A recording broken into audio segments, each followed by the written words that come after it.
এখানে আরেকটা বিষয় আসে যে সাবআ এই শব্দের একটা ভুল ব্যাখ্যা করা হয়, যে হাদিসের মাঝে সাবআ 7 কথা উল্লেখ করা হয়েছে, অতএব 7-এর নিচে হলে হবে, মানে 6 জন শরীক হবে হবে না, 5 জন শরীক হবে হবে না, 4 জন শরীক হবে জায়েজ হবে, এরকম ধরনের কেউ কথা মানে প্রচার করে থাকে যে যেহেতু হাদিসের 7 জনের কথা আছে 7 জনই শরীক হতে হবে, না হলে নাই। তো এটাও কিন্তু সাবআর ভুল ব্যাখ্যা, এক্ষেত্রে ভুল ব্যাখ্যা, সঠিক ব্যাখ্যা নয়। তার কারণ হলো যে দালালাতুন নাস, আমরা একটা দালালাতুন নাস শব্দ করেছি না, মানে কোরআন এবং হাদিস বোঝার কিছু পদ্ধতি আছে, কিছু রাস্তা আছে। এই রাস্তাগুলোর মাঝে, পদ্ধতিগুলোর মাঝে একটা হচ্ছে দালালাতুন নাস, যেটাকে অন্যান্য মাযহাবে মাফহুমুল মুওয়াফাকা বলা হয়। আমরা প্রসিদ্ধ ঘটনা, প্রসিদ্ধ আয়াত পড়েছি যে কোরআনের মাঝে আছে যে ওয়ালা তাকুল লাহুমা উফ, তোমরা পিতা মাতাকে কি বলো না, উফ বলো না। তো এখন কোরআনে কি শুধু উফ বলাকে নিষেধ করা হয়েছে নাকি কষ্ট দিতে নিষেধ করা হয়েছে? অর্থাৎ উফ বলা যদি নিষেধ হয়, ধমক দেওয়া তো আরো 72 আউলা কি হবে, নিষেধ হবে। প্রহার করা, অত্যাচার করা, নির্যাতন করা আরো তো স্বাভাবিকভাবে বোঝা যাচ্ছে কি নিষেধ হবে। এটাই হচ্ছে দালালাতুন নাস, অর্থাৎ মাফহুমুল মুওয়াফাকা, অর্থাৎ ছোট জিনিস দিয়ে বড় জিনিসকে বোঝানো, মানে এরকম ধরনের আমরা সাধারণত নিজেরাও করি। তো এক্ষেত্রে আল বাকারাতু আন সাবআ আল জাজুর আন সাবআ, এটা দালালাতুন নাস থেকে বোঝা যায় যে 7-এর নিচেও শরীক হতে পারবে আর সুযোগ আছে। কিভাবে?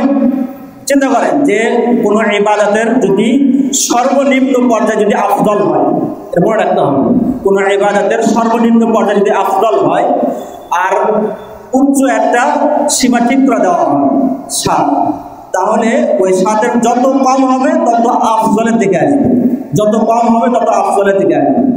তার মানে যেখানে একজন উত্তম, অবশ্য অনুমতি দিতে দিতে দিতে 7 জন অনুমতি দেওয়া হয়েছে, তাহলে 6 জন হলে তো 72 আরো উত্তমের কাছাকাছি হবে, 5 জন হলে উত্তমের কাছাকাছি আরো কাছে চলে আসবে, 4 জন হলে আরো কাছে চলে আসবে, 3 জন হলে কাছে চলে আসবে। তো দালালাতুন নাস থেকে বোঝা যায় যে 7 জনের নিচেও কি করতে পারবে, শরীক করতে পারবে।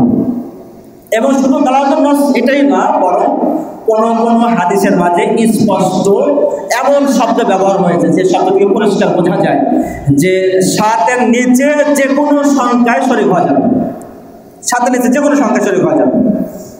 যেমন এই সহিহ বুখারীর মাঝে ইবনে আব্বাস রাদিয়াল্লাহু আনহুর একটা কওল রিওয়ায়াত উল্লেখ করা হয়েছে যে ইবনে আব্বাস রাদিয়াল্লাহু আনহু বলেছেন যে হাদির ক্ষেত্রে কি কি জিনিস দেওয়া যাবে, তো জাজুরুন আও বাকারাতুন আও শাতুন আও শিরকুন ফি দামিন, শব্দ হলো শিরকুন ফি দামিন, অর্থাৎ রক্তের মাঝে শরীক হওয়া। এখানে শব্দ খেয়াল করতে হবে, শিরকুন ফি দামিন, রক্তের মাঝে শরীক হওয়া, মানে এখানে কিন্তু 4, 5, 6, 7 কোনো সংখ্যায় কি করেন উল্লেখ করেন, মুতলাকভাবে উল্লেখ করতে যে শিরকুন ফি দামিন, সহিহ বুখারী বর্ণনা, অর্থাৎ রক্তের শরীক হয়। তাহলে সর্বোচ্চ পর্যায়ে 7, তাহলে সর্বোচ্চ পর্যায়ে যেহেতু তাইন হয়ে গেছে, নির্দিষ্ট হয়ে গেছে, তাহলে এর নিচে যে কোনো পর্যায়ের শিরকুন ফি দামিন এই হাদিস দ্বারা কি হয়ে যায়, সাবিত হয়ে যায়। অর্থাৎ 5 জন, 6 জন, 3 জন, 2 জন শরীক হতে পারে, কোনো সমস্যা নেই। ইবনে আব্বাস রাদিয়াল্লাহু আনহু আরেকটি বর্ণনা মুসনাফ ইবনে আবি শাইবাতে উল্লেখ হয়েছে, সেখানে উল্লেখ হয়েছে যে আই ইউশারিকা ফি দামিন, এখানে শব্দ মুতামাত্তি যে করে তার জন্য অনুমতি আছে, কি আই ইউশারিকা ফি দামিন, কারো দমে উনি শরীক হবেন বা নিজের দমে অন্য কাউকে শরীক করবেন। তাহলে ইউশারিকা বা ইউশারাকা এখানে শিরকের শব্দ মুতলাক উল্লেখ হয়েছে, আর সর্বোচ্চ পর্যায়ে তো অন্য হাদিস দ্বারা সাবেত 7, তাহলে এর নিচে যে কোনো সংখ্যা কি হবে, জায়েজ হয়ে যাবে।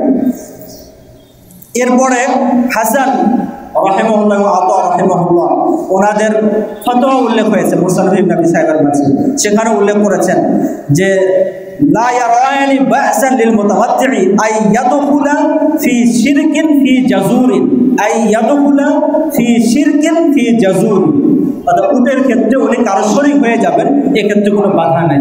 এখানেও মানে 7 অথবা 2 বা 3 কোনো সংখ্যা উল্লেখ নেই, তার মানে বোঝা গেল যে কোনো সংখ্যা থেকে কেউ শরীক হওয়া যাবে। বাকি হ্যাঁ, সর্বোচ্চ সংখ্যা 7 হবে, কেন অন্য হাদিস দ্বারা কি আছে, এটা সাবেত আছে।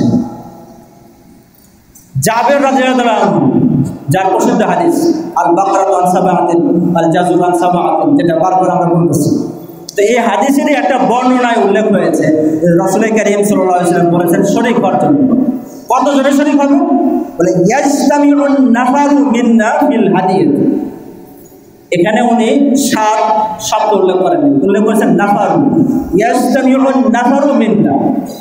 তাহলে নাফারুন বলা হয় হচ্ছে যে কোনো ছোট জামাতকে নাফার বলা হয়। 3 জন 4 জন 5 জন 6 জন এই সংখ্যার জামাতকে নাফারুন বলা হয়। তার নাফারুন শব্দ থেকেও বোঝা যায় যে 7 তো তাই হয়ে গেছে, 7-এর নিচে যদি 6 হয় তাও নাফার, 5 হলেও নাফার, 4 হলেও নাফার। সবার ক্ষেত্রে রাসূল কি বলেছেন? ইয়াজতামিউন নাফারু, অর্থাৎ একটা দমের মাঝে একটা নাফার শরীক হতে পারে। সেটা 3 জন হতে পারে, 4 জন হতে পারে, 5 জন হতে পারে, 6 জন হতে পারে, 7 জন। 7 জন তো শেষ, যত অন্য হাদিস দ্বারা কি সাবিত হয়েছে। এই জন্য 7-এর কমে শরীক হতে পারবে না, এটা এই হাদিসের ভুল ব্যাখ্যা।